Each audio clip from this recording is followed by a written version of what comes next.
Welcome back to the P S Gilmore Story and episode 29 of the gigantic World Peace Jubilee.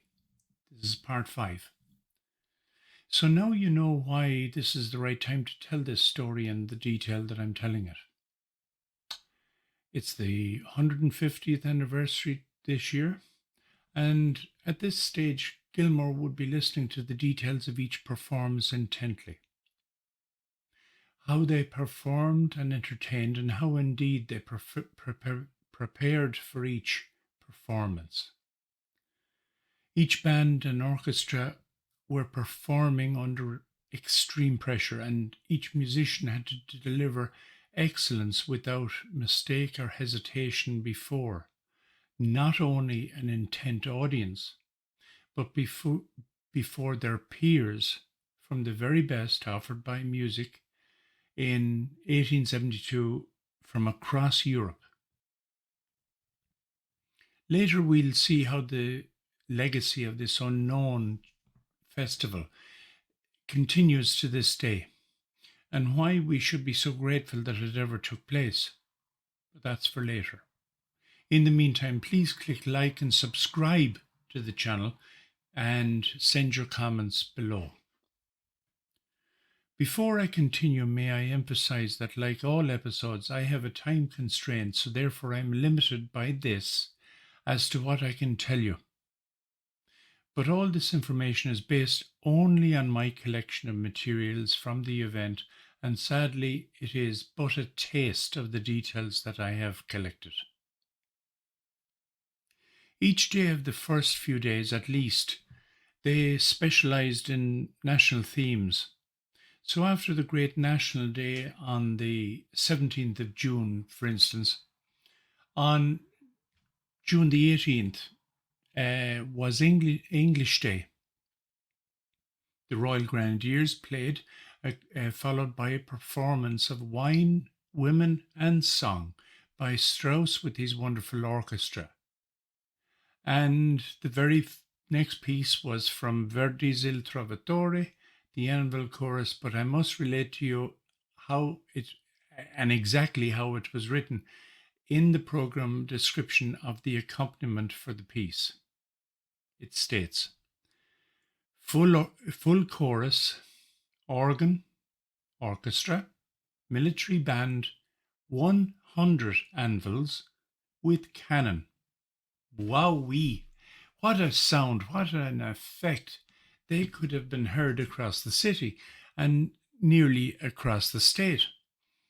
But in contradiction to those so-called experts of the Jubilees who call this a mere monster concert amongst other descriptions, the Anvil Chorus would only be performed 6 times in total out of 220 plus pieces that were played.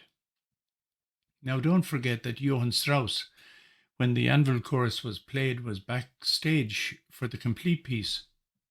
As the building reverberated from the anvils and the cannon and the cacophony of sound. The story was told during the Jubilee that Herr Strauss was en route from New York to Boston and was told that one piece that was going to be played every day was the Anvil Chorus, and his reply was immediate. "Mein Gott, I wish I had not come," he declared in shock.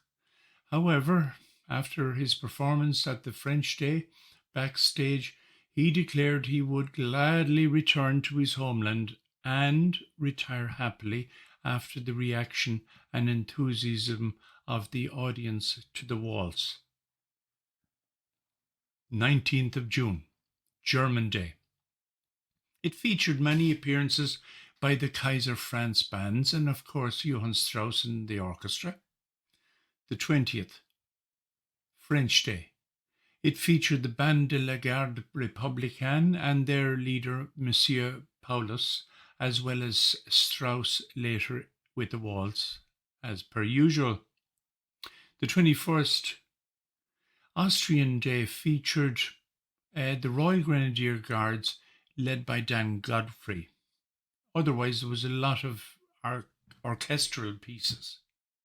And the 22nd of June was Russian Day, while this day featured the Franz Band and their director Heinrich Saro once more. There was no Russian piece played, and presumably an invitation received and accepted was never honored by the Russians, sadly. Each day was different and featured the wonderful soloists and artists from across Europe and America, as well as the magnificent bands invited and drawn from the 5 countries in Europe, with an average of 10 pieces played each day to audiences which varied from 40 to 50,000, with more sitting on the ground some days outside. It was most definitely a potpourri of tastes, and each day was unpredictable.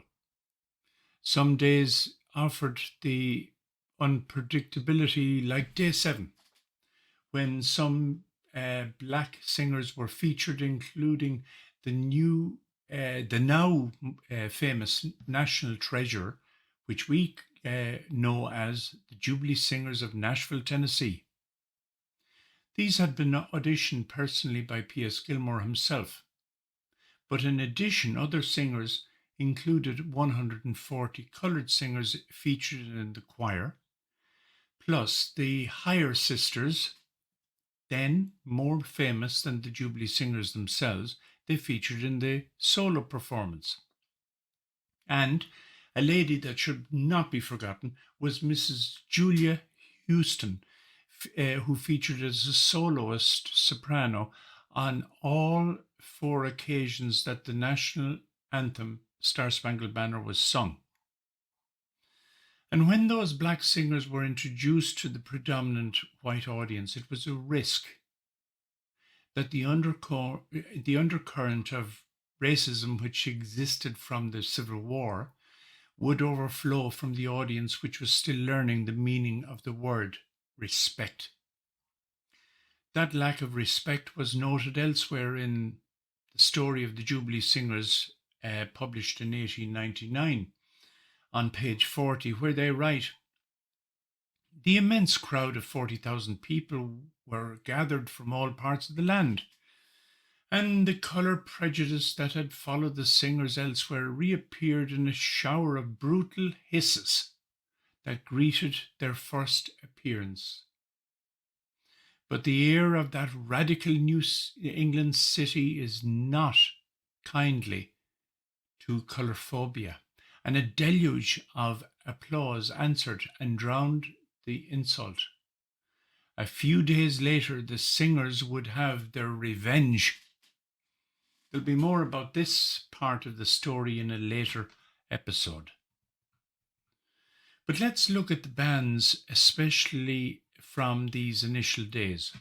As I said before, the US Marine Band was not overly impressive, having been totally underfunded and undertrained, and Henry Fry's he was only in the directorial position for a number of months at this stage, but this band would, through later generations, learn from the experience and develop and mature to the greatness it holds today.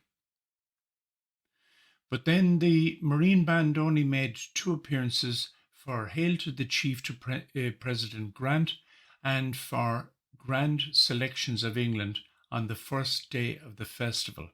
The Royal Grenadier Band of England, led by Dan Godfrey, were especially appreciated by the audience throughout the festival. They performed 16 times to compositions which included Rossini, Meyerbeer, Bellini, Ober, Viviani, and also 2 of Godfrey's own compositions. La Garde de la Bande de Paris or France, as the case may be, led by Monsieur Paulus, led with 17 performances from a varied list of composers, including Wagner, Donizetti, Strauss, Meyerbeer, and Monsieur Paulus also featured solo performances of his cornet musician, Monsieur Charles Sylvestre, and oboe player Monsieur Boulet. The Kaiser Franz Regiment of Prussia, led by Herr Heinrich Sarro, exuded Germanic pride in their selections, choosing Wieprecht, Meyerbeer, Wagner, Beethoven, Mozart, Mendelssohn, Nikolai Flatau, Bronner amongst his list, and only with the inclusion of Polish composer Konski was the Germanic spell broken. But it was brilliant, it seems, and precision personified for all of their 15 performances. The Emperor's quartet of cornet solos in their 5 performances also chose to stay with the Germanic composers, chiefly including Kreutzer, Schubert, and Mohring, but with soloists Koslik, Phillips, Senz, and Dai Chow, they had craftsmen at the zenith of their profession. But the stars of the event were undoubtedly the Johann Strauss and his orchestra from Vienna. They performed 17 times, and needless to say, all performances were Strauss compositions. They only played the Blue Danube once, as well as the Circassian March with its wonderful Russian steps influence.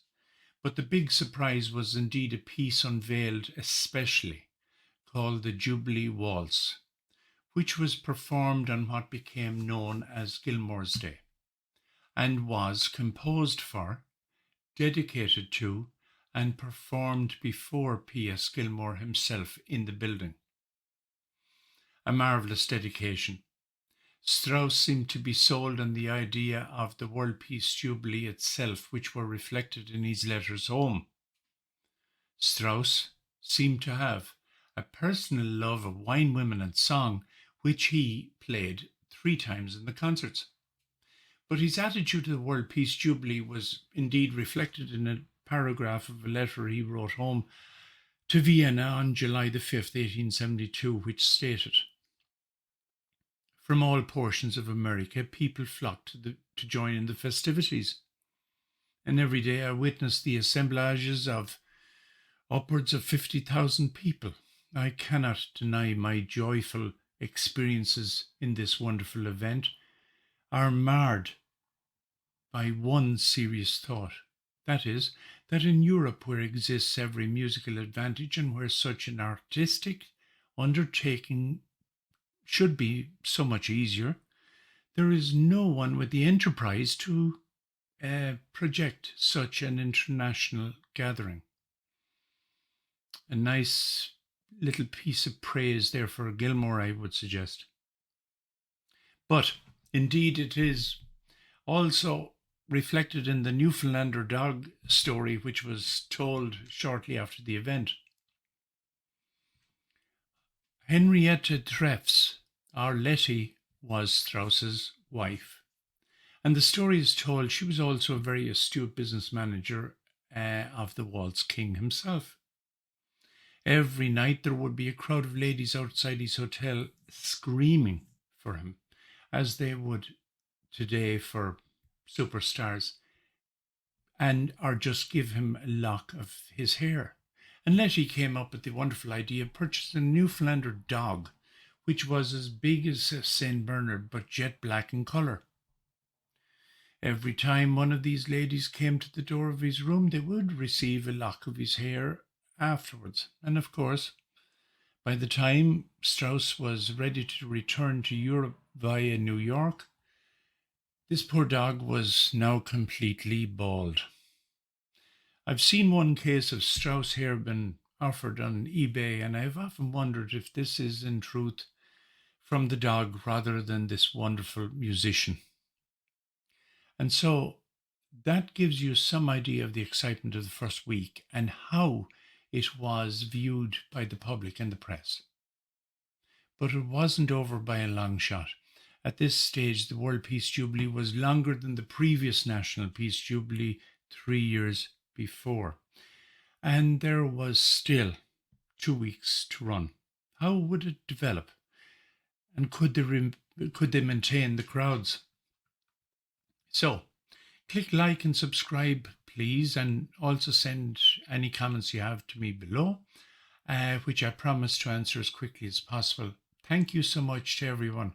Next week, we'll finish the performances and find out what the World Peace Jubilee achieved and how this foundation helped to create a legacy. Thank you all from Ireland. Bye now.